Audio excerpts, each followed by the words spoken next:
A day in my life. Easy po sa ka koi dealer, koi enthusiast, and koi happiest. So karon mga boss, kuyuki ko ninyo kay mato sa farm. So syempre, maligo sa tadara no. Pero actually man akong ligo, diba? Tukuwag lawas, aning maluwag gamit. Niya, pinaflex tayo no, koi creation. So na, pakita na tago. XL ko na siya. Sobra kadako ba? So tata t-shirt na yun. Mano pinaalmoral diba no? O diya ragi flex ng Patek Philip. Takaya to. Mararabag orig. Ika na mas musliman. Manya syempre di mo na mawala to ang mga kuna pampaswerte, di ba no?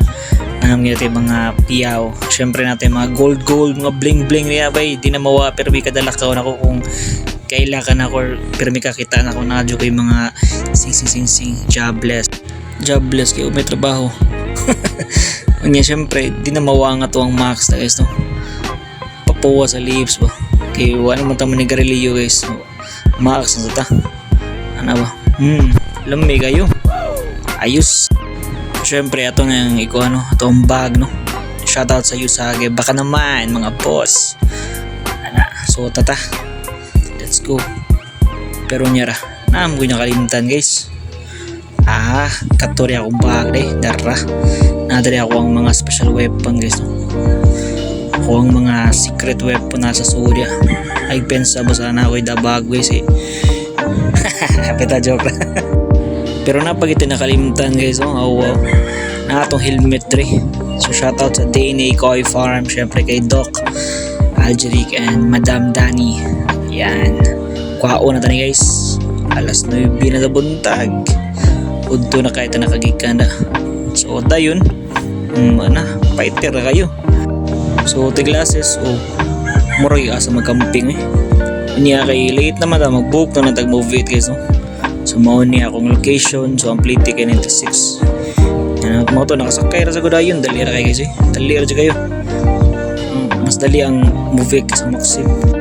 Unya mingon na ba ni mga Tagalog nga Cebu puro bukid yun puro bulubundukan yun pero guys grabe kay ang Cebu na usa sa mga pinaka progressive nga city o daghan kay mga infrastructure na itukod diri na ni mga condo, hotel, mga trabaho like call center no so daghan na kay diri usa na sa mga pinaka favorite na ko nga spot once mag-shoot ko mga small clips ra gud sa kanin dapit sa padung sa Ayala kan dapit sa may Avenir man siguro ni dapita dapit sa may Pro Life UK ata yan. So di ka taga Cebu guys di gini mo ma-appreciate ang Cebu no. So karon kay dul na ta guys no padung ta sa farm sa among farm is located at 182 Elizabeth Pond Camputao, Cebu City. So loyo na gid ni siya sa Redemptores na naibintana diya sa mga famous diya nga tambayan sa mga estudyante guys no.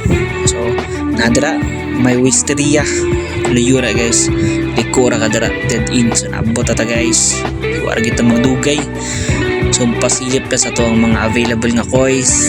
Price starts at 8,000 pesos up to PM lang guys. So kani diri ato ang mga Nisay or the 2 years old coins nga available diri sa mo ang gamay nga koi farm. So yun. So as usual nadiri ato ang mga Gentle Giants ug amo ang mga entry sa open koi shopon. Unya sa karon mo ni ato ang i-ship karon day no. Usa ni sa rason ngano nata diri karon sa farm ang ato ang imported Tosay Omasako Shiro Tsuri.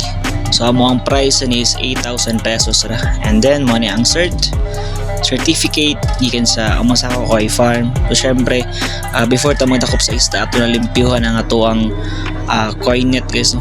Syempre putangan gid yung alcohol guys before mo magdakop sa isda.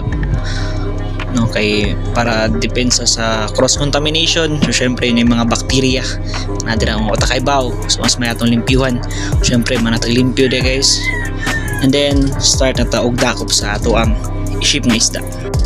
But before anything else una ta magdakop day need ta mag alcohol to disinfect sa ato ang kamot no muna sa mga pinaka-importante ninyong timanan. So syempre mag-prepare po dito una sa atong oxygen. So na mo oxygen din na may tulo ka available dar no.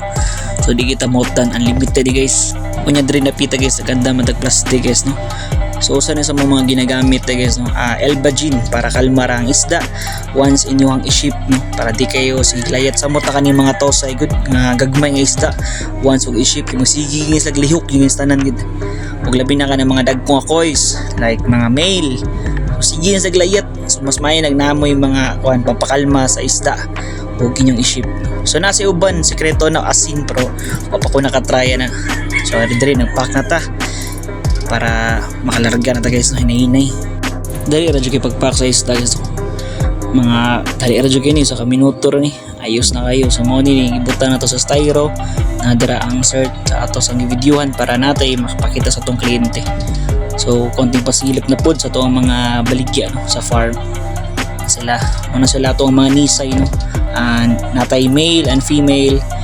Kunya while waiting ko ni Chris no, which is ako ang business partner. So konting pasilip lang sa mo ang gamay nga koi farm no. Balay ra ni siya guys, for nami mga ginagmay nga quadri facility. So nasa may mga goldfish no, pero wala pa may nagbaligya ni sa amo ning lingaw-lingaw lang sa no, display lang sa farm. Kunya diri napita pa daw na may sa South Bus no, so nahapit sa may 7-Eleven kay pampalit og tubig si Chris. Taro, dako kay glawas oh. So nanata diri karon sa South Bus para i-ship ning imported tosay from sa Koi Farm bound for Toledo City. Unya mo ni ang VR yung isakyan sa Koi no. So kita-kit sa sunod nga mga kalihukan syempre. Kibaw na ka. Let's go.